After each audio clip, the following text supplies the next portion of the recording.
La vida y la obra de la escritora Ana Lucía Ortega fue la propuesta de Cazacuba y Books and Books en este último martes del mes de marzo. El viejo, el asesino, yo y otros cuentos permitió a la audiencia conocer de primera mano a la autora y sus polémicos temas. A través de la lectura viajamos para conocer mucho más sobre una destacada narradora que vive en Cuba, aislada físicamente, pero en estrecha conexión con la realidad. 9 cuentos y un testimonio que se publicaron entre 1993 y el 2008. En el 97, cuando aún estaba terminando la universidad, recibió el premio Cirilo Villaverde por su primera novela, que se llamaba El pájaro pincel y tinta china. Fue una novela muy polémica porque Ana Lucía hace una cosa que ella toma la realidad y la usa en lo que escribe. Y entonces mucha de la gente que del mundo literario de la época con la que ella se codeaba, al parecer se vieron reflejados y obviamente estaban usados como material en la novela. Es un cuento que está inspirado en una relación de amistad y otras cosas que ella tuvo con Antón Arrufat y Jorge Ángel Pérez. Y igual, causó su polémica, pero es un cuento muy bueno. Llegó el turno a una incómoda referencia: la presencia de las cucarachas en uno de sus relatos. La descripción de las cucarachas me pareció sumamente interesante. ¿Qué dice? Ella describe las cucarachas como si fuera, le da un carácter, una personalidad, como si fueran personas, de cierta manera, pero también al mismo tiempo como son una especie que no te puedes deshacer de ella. Habla que sí, bueno, el animal más antiguo. Habla de que como le das veneno y en vez de matarlas engordan. Sí. Entonces eso me pareció bastante simpático, pero al mismo tiempo me incomodó cuando hablaba de las personas tocando y cogiendo las cucarachas y la muchacha cuando le da el beso a la cucaracha. Eso me parece un poquito raro. Por algo Dios hizo una cucaracha, un mosquito, una mariposa, un pájaro. Tienen vida. Me va a gustar mucho este cuento. ¿Por qué ella saca las cucarachas a colación? O sea, ¿por qué es que las trae a...? Mi interpretación, no sé cuál es el propósito de ella. Para mí es que es parte de la realidad. Vivimos al lado de ellas. Casi siempre estamos tratando de matarlas. Y aquí tenemos una situación donde alguien reconoce que son parte de la vida cotidiana y en sí son parte hasta de la familia.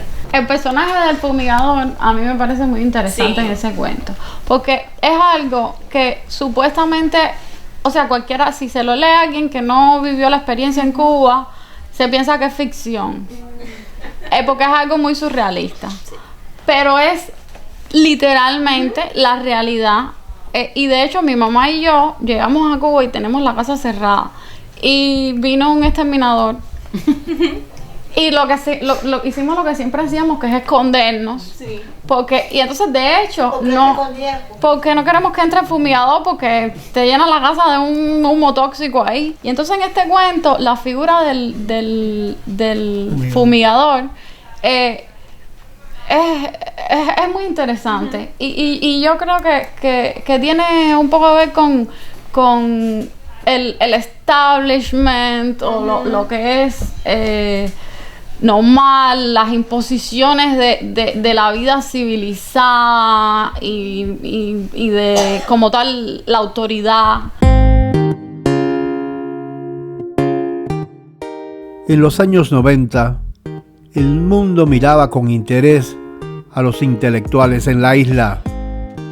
Cuba se volvió muy popular y interesaba el tema cubano, y entonces encontraron la forma de empezar a publicar afuera, y Ana fue uno de estos escritores que se beneficiaron de este boom de interés hacia Cuba. Y entonces también la crítica de dentro de la isla y en ocasiones a veces también de afuera empezaron a calificarlos como que de muy comerciales. Que había también casi como una burla hacia el lector del extranjero, a la editorial que le pedía un cuento sobre la situación cubana o sobre un cuento sobre la experiencia gay, y ella le daba algo absurdo, ¿no? algo que de cierta manera era casi una violencia hacia el lector, porque era tan incómodo, exacto, en ambos casos. Y había otro también a ese estilo, que era lo que ella quería escribir, pero a la misma vez era burlándose de lo que pedían y de la imagen que uno tuviera hacia la isla.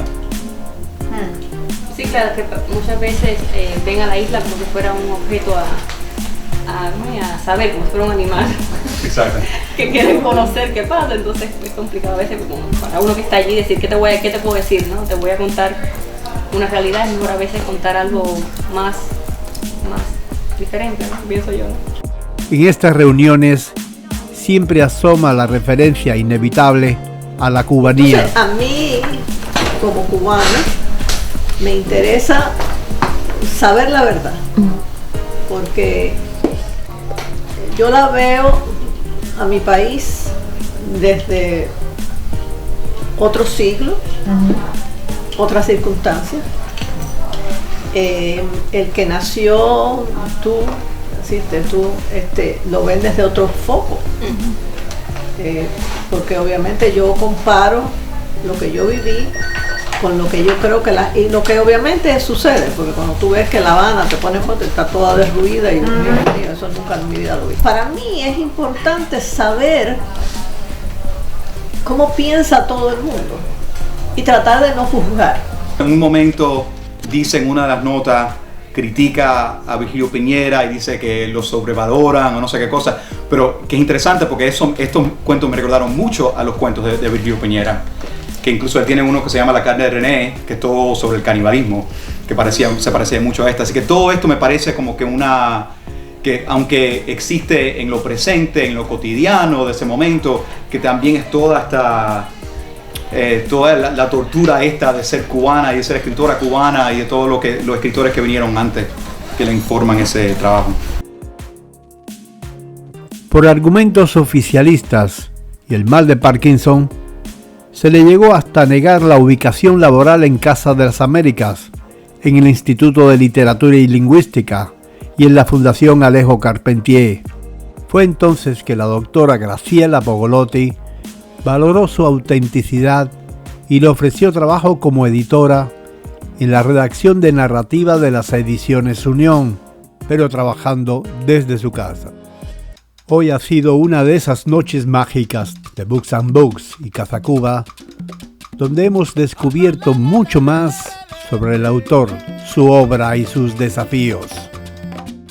Sirvo esta nota para animar a lectores y curiosos a conocer la obra de Ana Lucía Portela. Óscar Suárez, Universo Increíble.